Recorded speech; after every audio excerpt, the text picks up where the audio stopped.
नमस्कार सबाइके आमार रान्नाघरे स्वागत। आज आमी दई रुई करे देखाबो आपनादेरके। तो प्रथमे आमी पेঁয়াজ आदा रसुन काँचा लंका एगुलो एकटा पेस्ट बानिये नेब और किछुटा पेঁয়াজ कुचि करे रेखेछि मिक्सिंग जारे एबारे दिए आमी पेस्ट बानाबो। पेस्टटा आमी तैरी करे रेखेछि। एबार माछटा आमी धुए परिष्कार करे नुन हलुद और एकटु सर्षेर तेल माखिए रेखे देब किछुक्षण।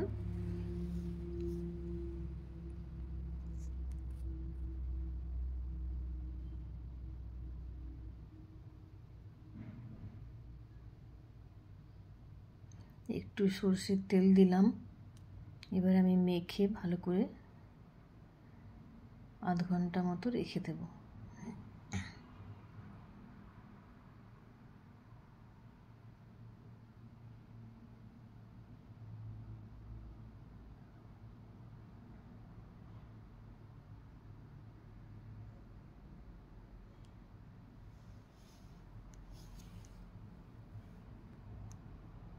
एबार आमी कड़ाईटा गैसे चापिए गरम करे निয়েছি दिए दिलाम सर्षेर तेल।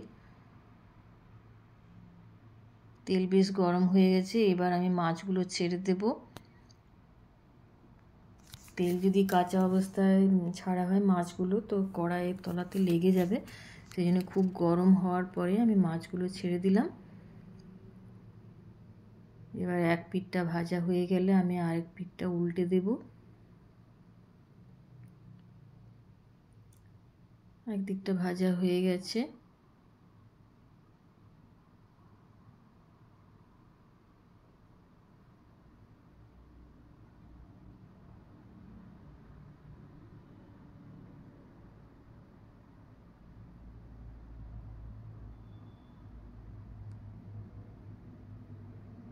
এবার আমি মাছগুলো তুলে নিচ্ছি একটা পাত্রে।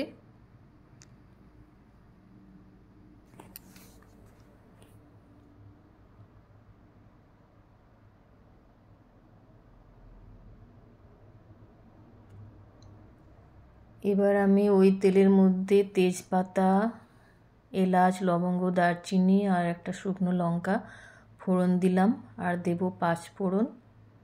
তারপরে দিয়ে দিচ্ছি পেঁয়াজ কুচি। পেঁয়াজ কুচিটা আমি ভেজে নেব।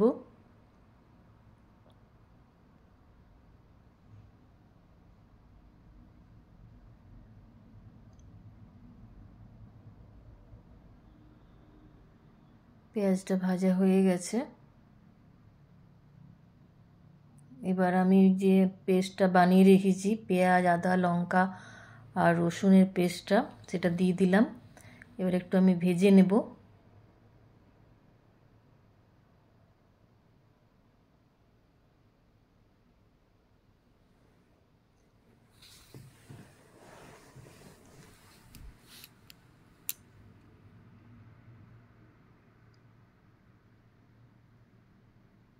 খুব ভালো করে কষে নিতে হবে, নালে রসুনের কাঁচা গন্ধ থাকলে ভালো লাগবে না খেতে। এবার আমি টক দই কাজু আর কিশমিশ বাটা দিয়ে দিলাম।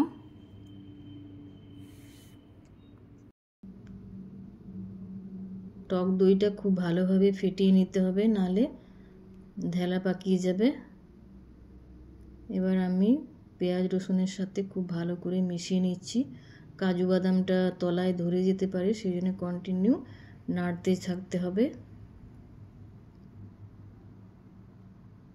এরপরে আমি পরিমাণ মতো নুন দেব। নুন একটু চিনি দেব।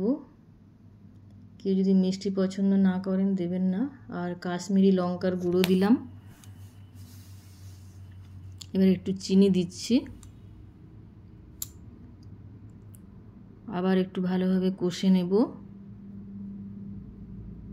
দেখুন ভালোভাবে কষা হয়ে গেছে। এবার আমি কয়েকটা কারি পাতা দিয়ে দিচ্ছি। গন্ধটা খুব সুন্দর লাগে দই রুইতে। এবার ভালো করে কষে তারপরে আমি জল দিয়ে দেব পরিমাণ মতো। 2 কাপ মতো জল দিলাম। এবার গ্রেভিটা ফুটে উঠলে আমি মাছগুলো দেব।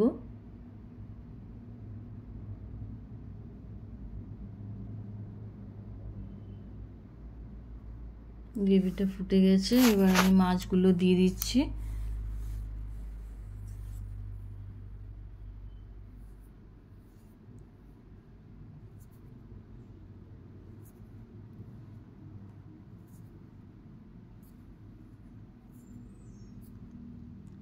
তৈরি হয়ে গেল আমার দই রুই। গরম ভাতের সাথে খেতে দারুণ এটা। যারা একটু টক পছন্দ করেন তাদের জন্য ঠিক আছে। গরমের সময় দই রুইটা বেশ ভালোই লাগে। সবাই ভালো থাকবেন, সুস্থ থাকবেন। আবার কোনো নতুন রেসিপি নিয়ে আপনাদের সামনে হাজির হয়ে যাব পরের সপ্তাহে। ভালো থাকবেন, সুস্থ থাকবেন।